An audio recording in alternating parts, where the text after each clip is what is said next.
Should be. Oh, there we go. Okay, we're all set. Can you still hear me? Just make sure. I can still hear you. Awesome. Loud and clear. So, how's it going, everyone? Welcome to the DWIV Science Podcast. We have this really nice setup here in my little, studio / recording area and stuff like that. We have a very special guest today. We have a really special man, a part of MOVA globes. They make this like revolutionary, one of a kind, cool, technology, these cool globes and stuff like that we'll get into more in this podcast. So, how's it going? Doing good. Yourself? Yeah, I'm doing wonderful, man. Been having a good day. Recorded a presentation on Instagram Live and stuff like that. Right on. Awesome, man. So in MOVA globes, their Insta bio, it says that they rotate with exposed light, pretty much. So I was wondering if you could explain how that works, because I've always wondered how. Okay, so I actually have one right here.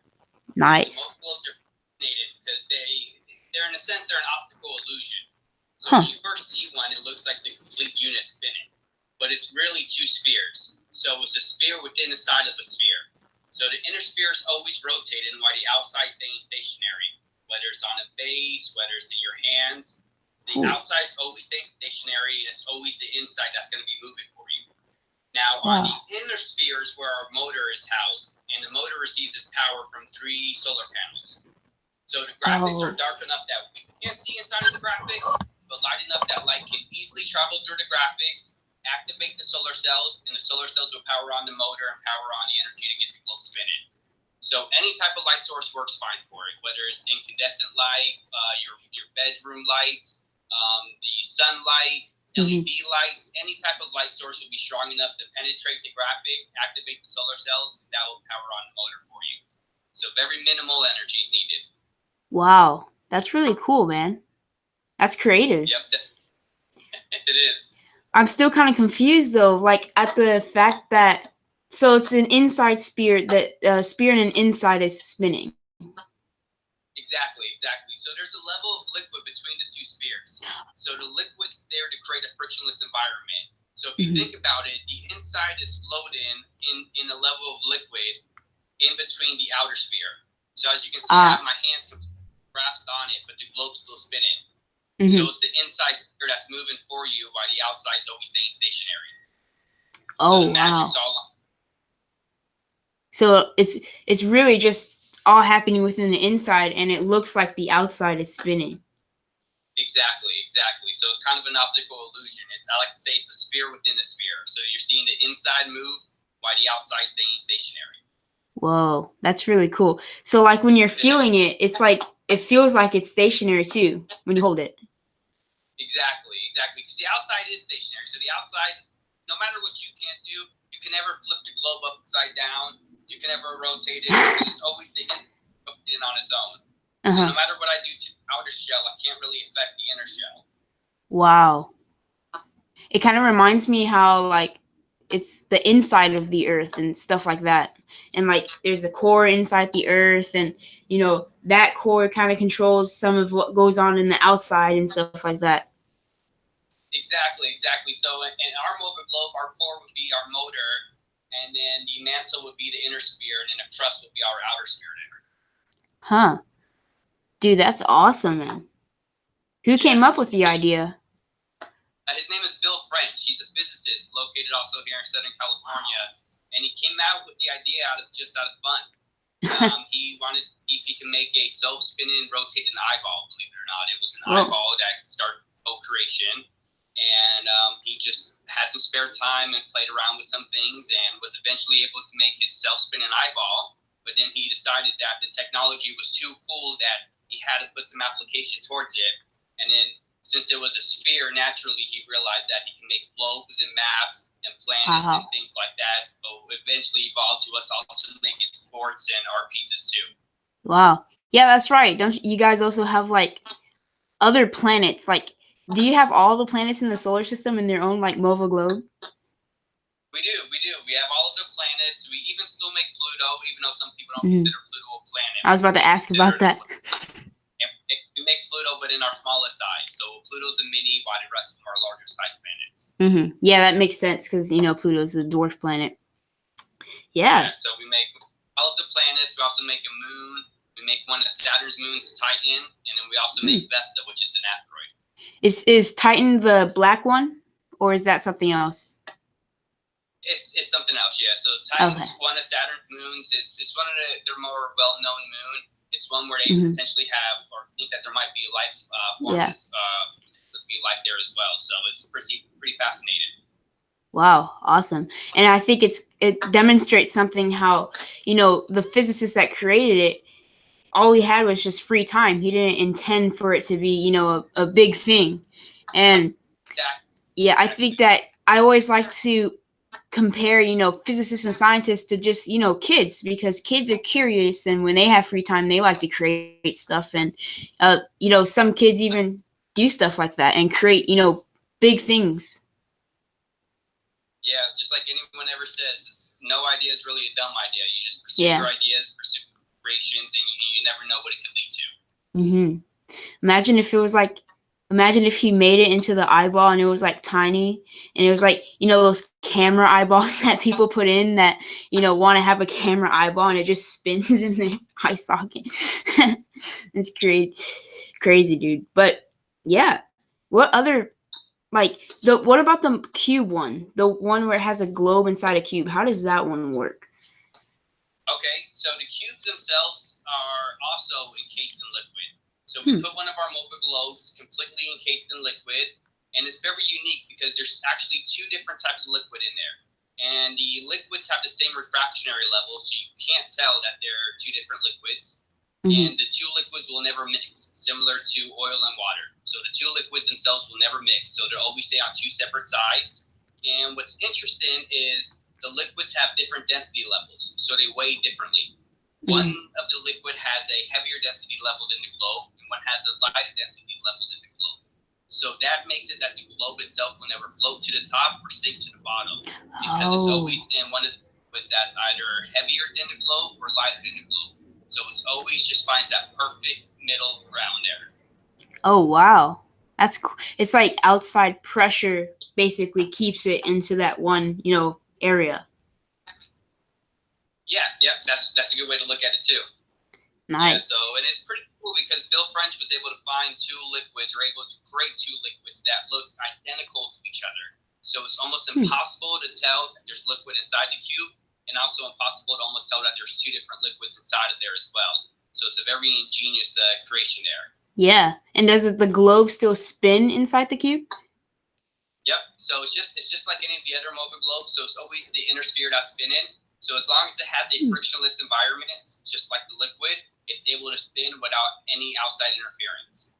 Wow, that's awesome. Did Mova Globes, because you know how it started from the eyeball, like he wanted to be an eyeball, and then did he move on to be Earth first, or did he start off with other planets?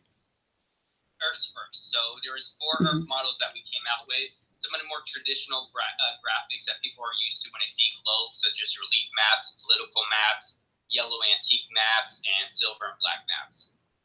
So in school, the times you probably are familiar with relief maps, where it shows you the different topography ranges. Yeah. And also political maps, which shows you the country's borders, beginning and ends, and things like that. That's cool. I think my favorite one. Yeah. My favorite one is don't you guys have like the constellation one where it's like We do? Yeah. That one's my favorite, especially because like it's just like so perfect the way it's just designed. It's like you can see all the constellations. Are the constellations like in specific places that are just like how they are in the night sky? They are. So fun fact, all of our space graphics are all provided to us by NASA. So Whoa. We get our right from the pros. Wow. That's really cool. Do you see Mova Globes as a way to like, promote the health and well-being of like our Earth and stuff like that? Because how it started off with Earth and things like that. Yeah. We hope our product reminds people of the beauty and peacefulness of our planet and our universe. MOVA globes were designed to inspire people to pretty much take a moment out of their lives and appreciate the small little things. Yeah. It's cool how you can, it's almost like having a tiny Earth to yourself, like Despicable Me, where he took the moon and he made it tiny and stuff like that. It's like having a tiny world that you can like look at and just admire. And it's so cool. It's such a great conversation piece too. You have this globe out, and it's similar to how it's just fascinating you. Do you have this in your room, your house? Anyone who comes by, everyone's just so fascinated by how's it spinning, what's going on, what's the motion behind it. It's a fun conversation piece. It's good to have out there. Yeah, I bet. And do the people that buy it know how it works, so that they get tell people? It's 50-50. So we'll get in contact with a lot of our end users, sometimes at trade shows, or they'll call in just after they've received the globe.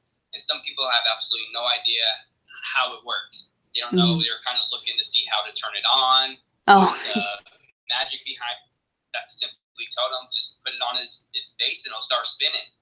And of course we have those real smart, big science guys that will know exactly how it's spinning right away. They'll come up to us at shows and have pretty lengthy conversations, but it's fun. It's fun to hear people also sit there and try to make their guesses on how it spins. Yeah, and speaking of big science people, I saw Bill Nye actually had one on his desk. Yeah, how cool is that?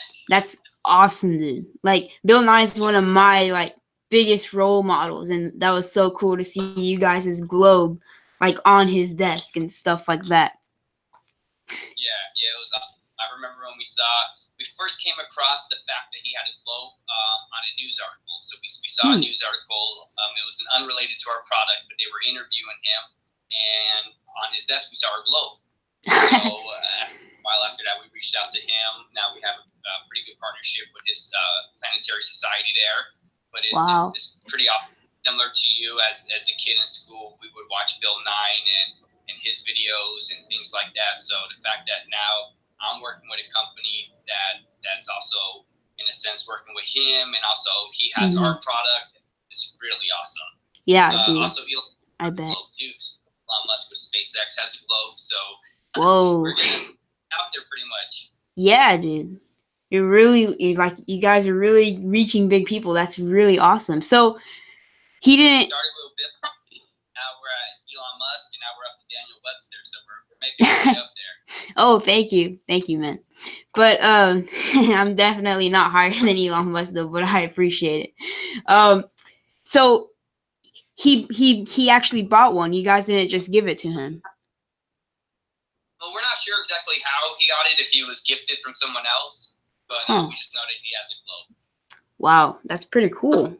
So another question I want to ask is, why the name MOVA globes? Where did the MOVA come into it? Yeah, so the MOVA name was created to reflect the motion of our products.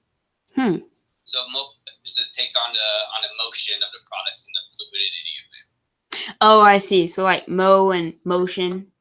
But what about the VA? Yeah. What about the VA? Now, it was just a word just to go along with the reflection of the motion and the motion of our products and the way everything's working. So it's just a self word that we created. Oh, okay. I see. It's like just a word to describe just like what it looks like to see one in person, just, rotating on itself. And I also noticed when you like pick up the globe and you put it back onto the thing, it's like the outside illusion, as you said, because the inside is the one, spinning. I saw how it kind of obeys physics, because the outside looks like it like goes like that, as if you're dropping it into water when you're just putting it on the base. Oh, yeah. So since there is liquid inside of there, it's always constantly moving. So it's pushing around in the water in there, or not water, the liquid. But it's always going to right itself up and center itself right in the middle. And the interesting way, the way that it centers itself in the middle is there's a magnet. So we have a magnet on the top of our globes. So the magnet interacts with the Earth's magnetic field similar to how a compass will. So Oh. that's what's always the globe upright and always going to keep it centered. So if I, move it sideways, you can see it squishing side by side.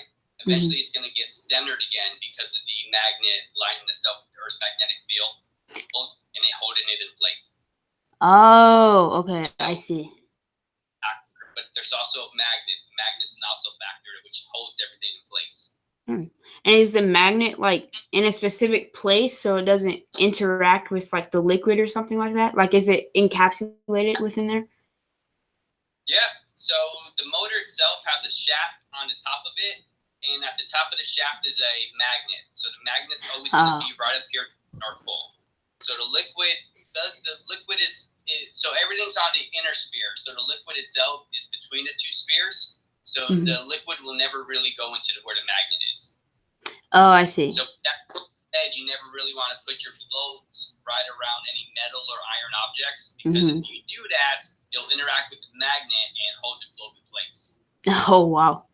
So if you did put metal by it, it wouldn't break it. It would just like would the would the globe float up depending on how strong the magnet is?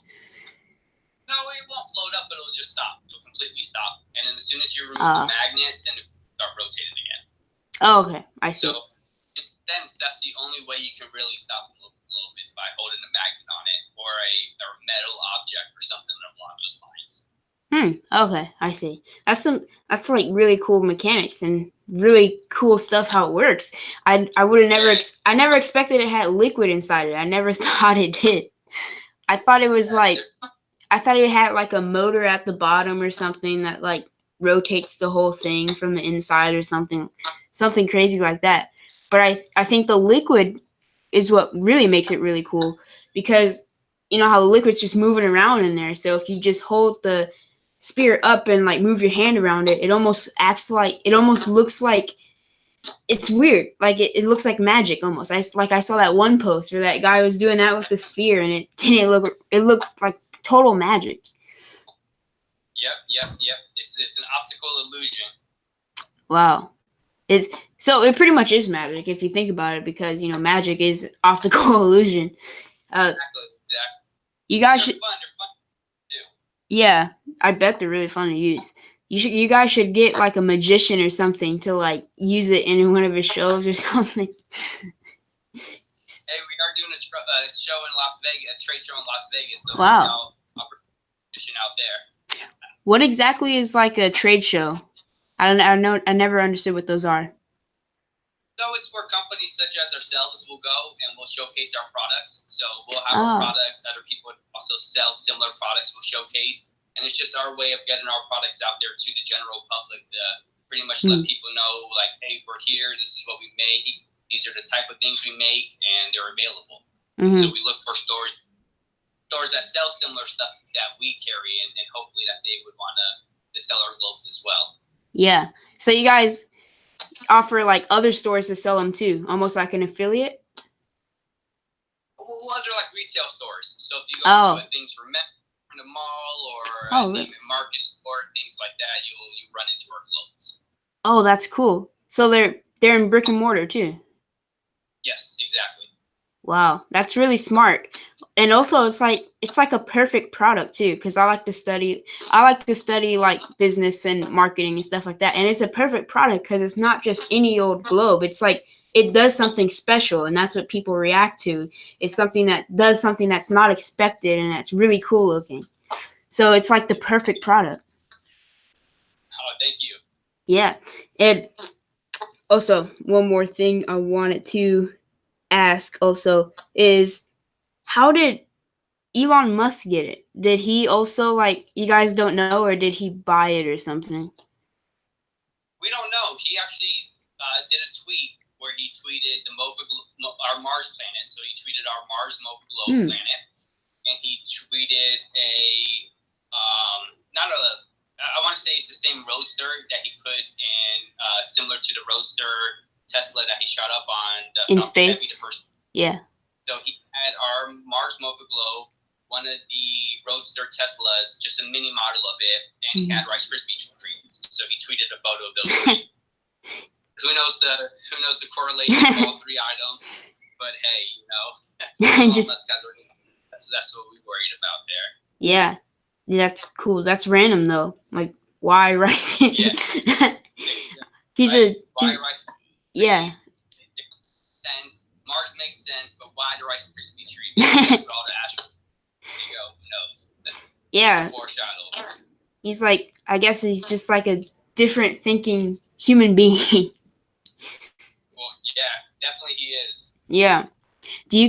Are you guys planning on making like a solar system version of that, but like kind of 2D or something? Like something outside, like something larger than just planets.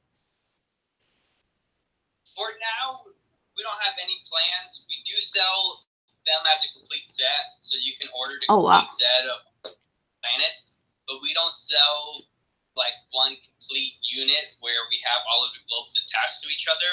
You just have to buy them, play them how you please. Oh, okay, I see. That's really, really cool. What's the let's see.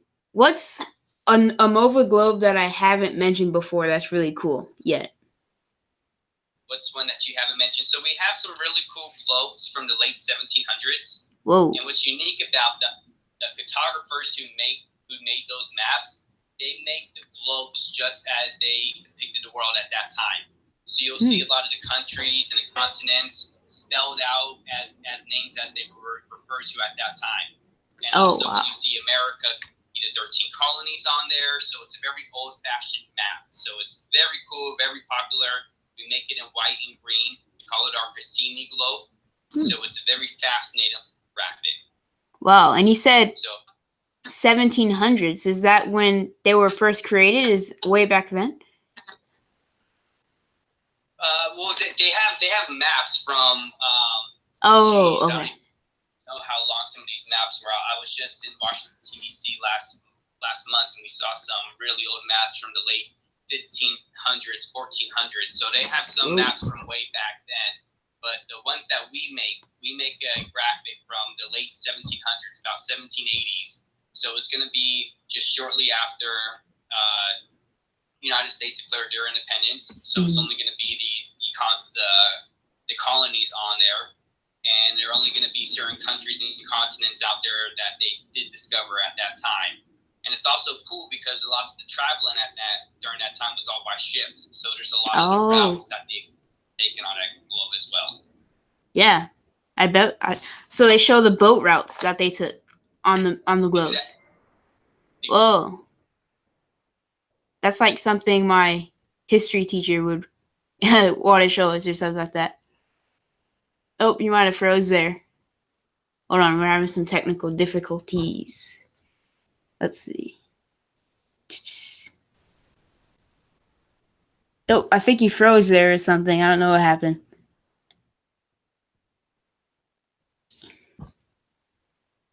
Hello, guys. We had some technical difficulties. Hold on. Good.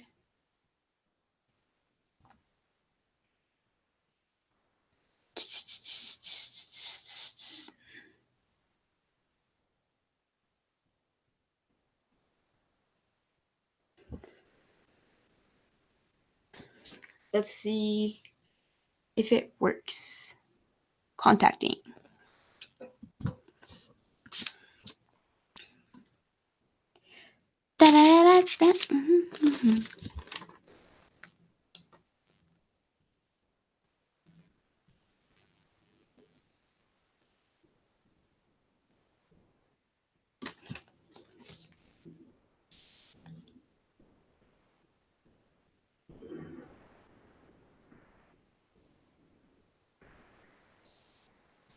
Edit this out.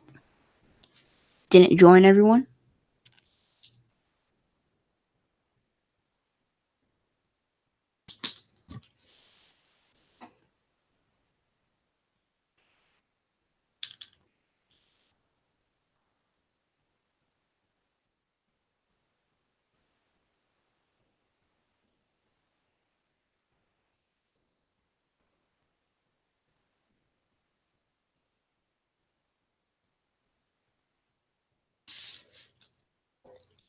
Put this back up here.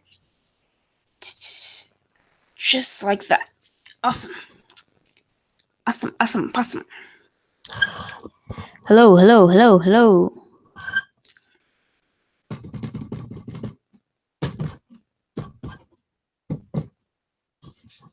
Hello, hello, hello, hello, hello, hello.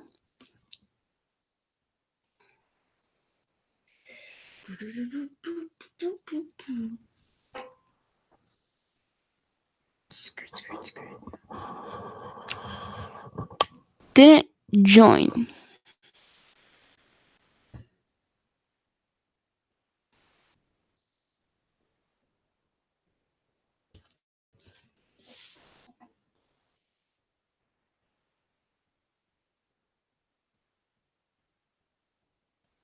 I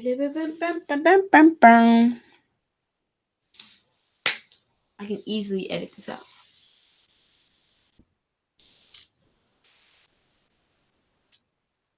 That's strange.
Oh. There we go. Awesome. Hi. All right. Sorry about that. Oh, no problem. It happens all the time sometimes. Cool. Awesome. So I can edit that out easily. Cool. Okay, cool. Okay. So where were we before that? About We just finished the Elon Musk question on how we got a globe. Oh yeah, and the boat routes on the map too.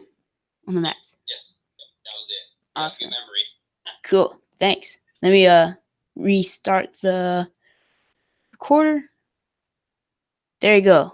Awesome. So yeah, like I was saying, the boat thing, like the boat route things is like really cool. That's almost like a historical, marker and how they show the boats and stuff. Boat routes they took back then.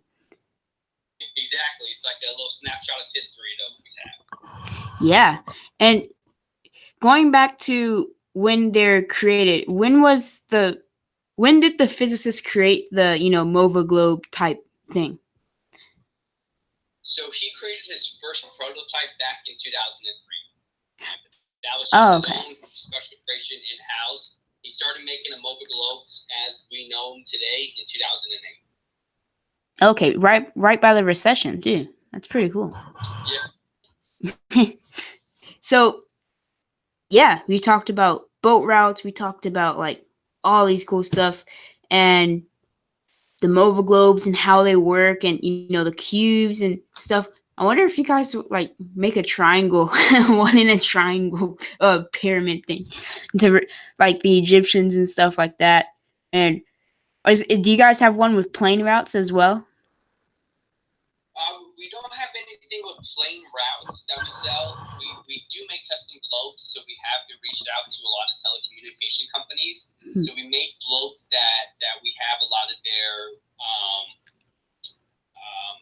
fiber optic cables that they have throughout the whole country, throughout different bodies of water. So we do have a lot of globes that show all of their telecommunication cables that are scattered around. Kind of looks like plain routes, but it's almost to our capabilities that we can make anything. anything that's on a sphere, any graphic, we can pretty much put anything on our globes. Wow, so you can just like custom make a whole bunch of different cool things on the globes. Exactly. Wow. I wonder if someone I bet someone has asked for one that shows Pangea when all the continents were together. Yep, we have people that ask for the ads. The Death Star is a really popular request. Well, Everyone Death wants Star. a Death Star mobile globes. That's really popular. That's I can't imagine a Death Star mobile globe, but like it's like a tiny Death Star. Oh, it would be awesome. Yeah, I bet, dude. It's hard to make Disney stuff. Yeah, people ask for Disney stuff. Well, the Death Star. So yeah, Disney it's Disney. so you have to get Disney's approval to make it, and to get Disney's approval is pretty hard. Oh yeah, I bet they probably get a whole bunch of offers for a whole bunch of stuff. Yeah, everyone wants to make something Disney or Star Wars related, so they're really hard on who they allow to make their products and things like that. Yeah, I didn't know that has to be. I didn't know you guys had to, speak with the owner of an icon before you can make something with that icon. I didn't know it works like that. Yeah, because they're all licensed, so they own the rights to it. So everyone can't make anything that they want. Otherwise, it's not official or it's not officially licensed. Or you don't have approval to use someone's logo, or you don't have someone's approval to use someone's image. So you have to get their approval to reproduce items like that, and then go off and sell it, and of course make a profit on it, because a lot of those big companies don't want you making money off of their stuff. Oh yeah, that makes sense. Almost like images, like copyright images and stuff like that. Exactly. Wow. But yeah, it was nice talking to you. We talked a whole bunch of cool stuff, everyone, about mobile globes and how they're created and when they're created. I want to thank you for coming on so much, and yeah, we could probably do this again sometime. Oh, I appreciate it. Anytime you like, just give me a ring, and I'll be more than happy to sit down and chat. Nice. That's Mobile Globes, everyone. Thank you for coming on. Thank you for tuning on. I'll see you later on. I almost fell that.